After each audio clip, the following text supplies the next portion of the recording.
Hey, this is Bruce Cook, and this is going to be an update on my seedlings that I put outside almost a week ago. I made a video about. I think I only had a few out here when I made that video, but as you see, I put way more out here.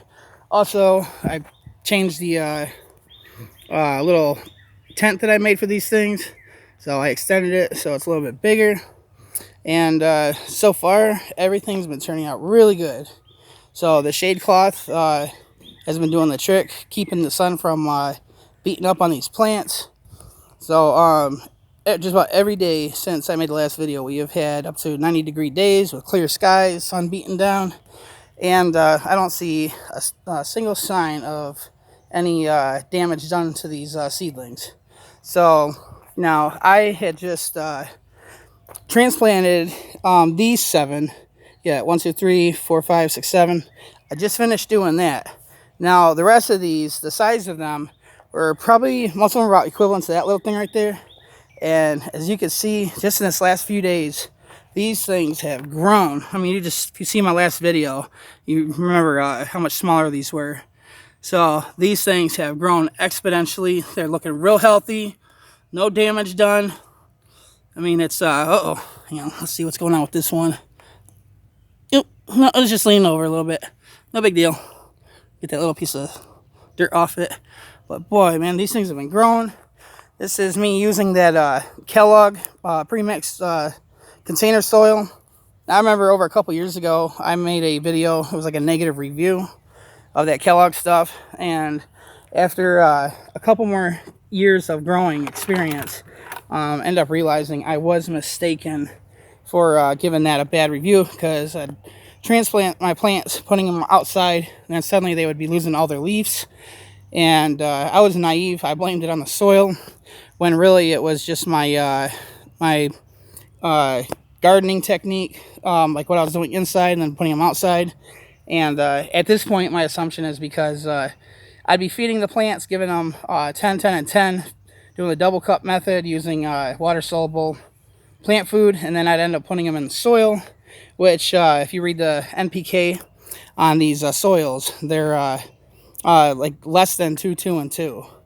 And that's probably why it was they were not getting the they'd go from being used to a certain NPK, much higher, to being put in the soil with much less, so it wasn't supporting the plants.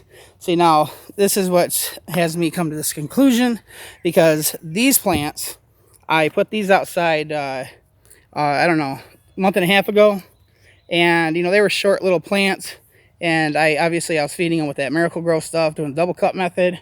And I put these outside, except my soil, this soil had the bone meal and blood meal and Osmocote food pellets mixed into it to bring the NPK and as well as other nutrient levels up. And these plants have not lost I have hardly seen any leaf lossage, other than a few yellow ones from raining, or they're affected like that from water. But this is the first time I've ever put plants outside, and they retained the health of the leaves and didn't have a problem with everything falling apart. Also, usually when I put my plants out in the beginning of spring, the aphids are out. But that's another thing. I'm glad I remembered. So I have not had any problems with aphids on these things. And one thing I did notice was like I have ortho bug killer granulates all over this ground out here. Apparently, it's not deterring ants, but I'm finding that I'm actually happy that the ants are okay in here, because a lot of my containers are infested with like fire ant looking ants in them, but the ants are not bothering the plants at all. And I have not noticed any aphids on any of these things since the ants moved in. So between the ants not damaging my plants, they don't come crawling up out of the soil and all over the plants, when I'm maintaining the plants. So, they're, being peaceful as long as I don't stick my hand in the soil. And I'm guessing they're the reason why I'm not seeing aphids.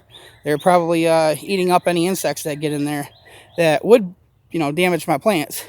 But yeah, I got all these plants are coming up looking real healthy. And my main thing was these things, just showing the shade cloth. I got 2 layers of shade cloth on there, but it's been working. Like I said, we've been hitting 90 degrees, clear skies, sun's been out, and I come and check on these things periodically, and I have not seen the leaves wilt. Now I did refrain from putting extra perlite in this soil, just because these are smaller containers. They're not going to hold their moisture as long as, like, say, one of these 2-gallon or 5-gallon containers. And I just didn't want the plants giving up their moisture too quickly, because I need them to at least hold on to enough fluids or moisture until I come out the next morning to water them. So far, everything's working out good. But oh, another thing I forgot to mention in the last video too. These little quart-sized containers that I have these in are not their final container. They will be transplanted into these 1-gallons once these get big enough. Once the root growth and the growth of the plant get to a certain point.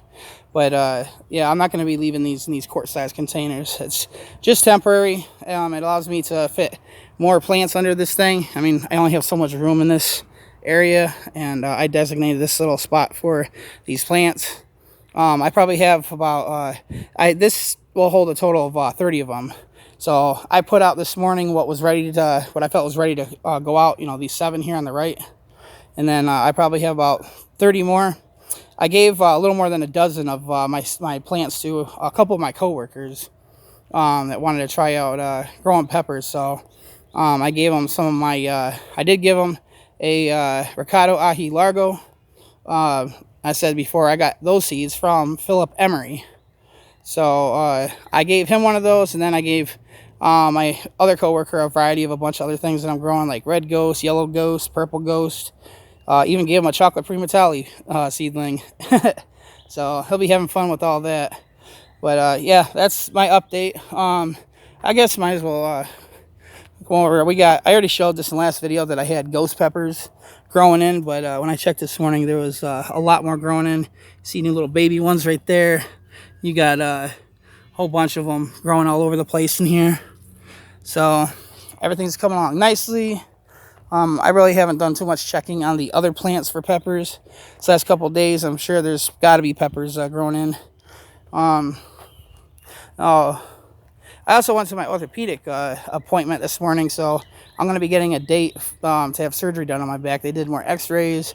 Even showed that I have my arthritis in my hip is progressing really fast, so I'm having problems walking.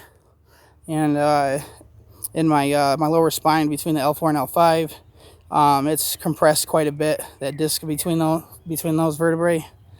And they told me I need to have surgery or else it's going to get really bad. So I'll be finding out in the beginning of July what my date. I guess they're just going to be opening up my back a little bit. They said they're going to clean out around the disc and all that, and then they're going to shave the disc down so it's not protruding out and pushing into my nerve, because that sort of thing's caused me to miss a lot of work recently. But anyways, there's my update. I hope you guys enjoyed, and I will catch you in the next video.